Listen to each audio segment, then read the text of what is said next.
कहते हैं अकेला खाए सो मट्टी और बांट खाए सो गुड़। रूस ने भारत को चेकमेट के लिए एक बड़ा ऑफर दे दिया है। अब रूस और अमेरिका आमने सामने आ गए हैं, एक तरफ चेकमेट, एक तरफ F-35। भारत करे तो करे क्या, लेकिन इन सब के बीच में भारत ने बांग्लादेश में एक बड़ा खेल कर दिया जो पाकिस्तान और चाइना सोचते रह गए हैं। जानेंगे क्या कुछ चल रहा है जियोपॉलिटिक्स में, आइए जानते हैं इन खबरों को विस्तार से। भारत और रूस एक परियोजना में काम कर रहे थे, आपको याद होगा सुखोई 57 की परियोजना, जिसमें बात हुई थी 5वीं जनरेशन के फाइटर जेट बनाने की। लेकिन इस परियोजना से भारत बाहर निकल आया था, भारत ने इस परियोजना को छोड़ दिया था। रूस भारत के ऊपर भरोसा करता है, इसलिए चाइना को कभी भी अपने परियोजना में शामिल नहीं करना चाहता है, लेकिन भारत को शामिल करना चाहता है। रूस ने चाइना को संपर्क नहीं किया, बल्कि भारत को संपर्क किया था सुखोई 57 के लिए। चाइना तो चाहता है, मरा जा रहा है कि मुझे भी शामिल कर लो, लेकिन रूस चाइना को नहीं, भारत को शामिल करना चाहता है। खैर, सुखोई 57 की परियोजना से भारत निकलकर बाहर आ गया, जिसके बाद रूस ने एक नई परियोजना की घोषणा की और सुखोई 75 चेकमेट नाम दिया। ये जो फाइटर जेट है, इस फाइटर जेट को लेकर रूस के बहुत बड़े बड़े सपने हैं। इसको लेकर कई बार देखा गया है, पुतिन खास तौर पर इसकी जानकारी लेने या इसके संबंधित समारोह में पहुंचते हैं। कई तस्वीरें आप देख सकते हैं पुतिन की चेकमेट के साथ। चेकमेट के बारे में ये कहा जाता था कि चेकमेट के आने के बाद दुनिया की तस्वीर बदल जाएगी। एक वक्त था जब रूस के सुखोई विमानों ने धमाल मचा दिया था, दुनिया में उसकी खरीद बढ़ गई थी, पर बाद में रूस की जो छवि थी ना, धीरे धीरे धूमिल होने लगी और फिर अमेरिकी फाइटर जेट इस पे हावी होने लगे, फ्रांस के फाइटर जेट हावी होने लगे। रूस के लिए चेकमेट एक बहुत बड़ी चीज है। अब भारत के बेंगलुरु में होने वाला है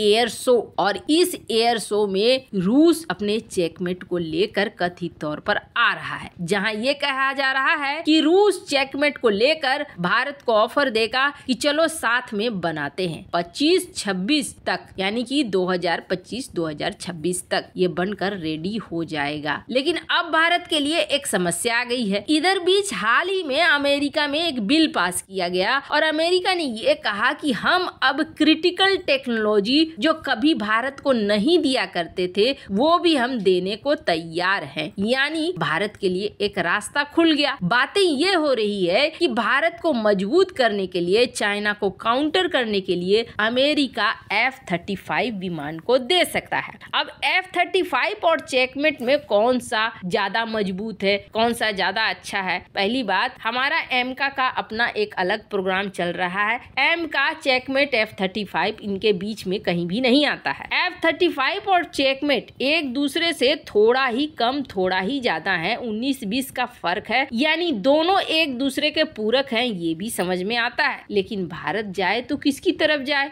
F-35 बनकर तैयार है। भारत अगर F-35 लेता है, अमेरिका अगर ऑफर करता है, तो भारत के लिए ये है कि उसके वायुसेना कर्मियों को तुरंत से मिल जाएगा ये फाइटर जेट। जबकि चेकमेट अभी बनना है और चेकमेट के बनने में अभी ये रूस यूक्रेन की लड़ाई भी एक महत्वपूर्ण भूमिका निभाएगी कि क्या टाइम मिलता है, क्या वक्त मिलता है रूस को। हालांकि एक बात है, अगर चेकमेट परियोजना में भारत काम करता है तो चेकमेट की टेक्नोलॉजी ट्रांसफर हो जाएगी, पर F-35 को लेकर संशय है कि अमेरिका ने बिल पास किया है, पर देगा अमेरिका, नहीं देगा, अमेरिका पर जल्दी भरोसा नहीं होता है। खैर, अब भारत के लिए ये एक दुविधा वाली बात है कि भारत F-35 को चुनता है या फिर चेकमेट को चुनता है। आने वाले समय में ही पता चलेगा, पर चांसेस बहुत कम है कि चेकमेट की तरफ भारत जाएगा। खैर, जहां एक तरफ ये सब कुछ हो रहा है, तो वहीं दूसरी तरफ भारत के जो ये पड़ोसी देश है ना, ये पड़ोसी देश इस वक्त बहुत ही ज्यादा नजर में है, चाइना के भी और अमेरिका के भी। खास तौर पर ये जो बांग्लादेश आप देख रहे हैं, बांग्लादेश इस वक्त भारत के लिए बहुत महत्वपूर्ण है। कई लोग ये सोचेंगे कि भारत ना ये बांग्लादेश को, श्रीलंका को इतनी मदद कर रहा है, ये देश ऐसे हैं जो कभी भी धोखा दे सकते हैं, कभी भी अपना पल्ला झाड़ सकते हैं। एक बात तो सही है कि जियोपॉलिटिक्स में कभी किसी का भरोसा नहीं होता है, कौन किसकी तरफ चला जाए, कौन किसकी तरफ से खड़ा हो जाए। पर हाँ, इतना जरूर है कि कूटनीति इसे ही कहते हैं, अपने हिसाब से अपने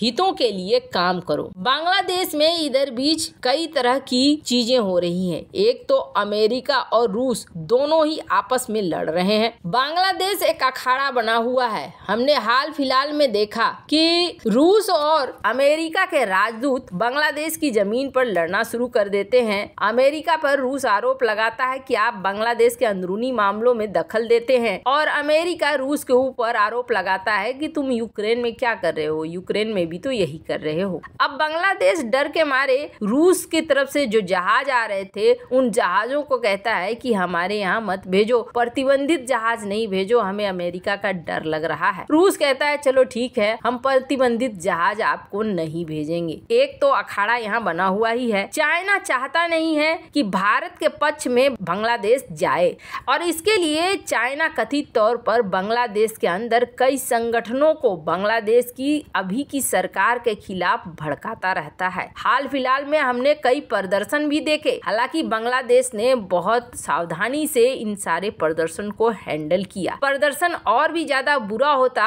अगर बांग्लादेश को IMF के द्वारा कर्जा नहीं मिलता तो। बांग्लादेश भी इस वक्त संकट में है। बांग्लादेश में भी महंगाई बहुत चरम पर है और सबसे बड़ी शुरुआत ये हो जाती है जनता के भड़कने की जब तेल और आम संसाधन पर वार होता है। खास तौर पर पेट्रोल डीजल पर जब समस्या खड़ी होती है ना, तब बहुत ज्यादा हंगामा मचना शुरू होता है, क्योंकि यहीं से पूरी की पूरी इकोनॉमी शुरू हो जाती है। पेट्रोल और डीजल के दाम बढ़े मतलब यातायात के चीजों के दाम बढ़े। अब सामान एक जगह से दूसरे जगह जाएगा, उसकी कीमत बढ़ेगी, आम सामान की कीमत बढ़ जाएगी। जो खाने पीने की चीजें हैं वो एक जगह से बाजार तक आते आते उनका मूल्य बढ़ेगा। मतलब पेट्रोल डीजल का दाम बढ़ने का मतलब है सीधे सीधे आम लोगों को दिखने लगेगा महंगाई, उन लोगों को भी दिखने लगेगा जो पेट्रोल डीजल से कोई कार कोई वाहन नहीं चलाते हैं। इसलिए पेट्रोल डीजल जैसे ही महंगे हुए थे श्रीलंका में, उसके बाद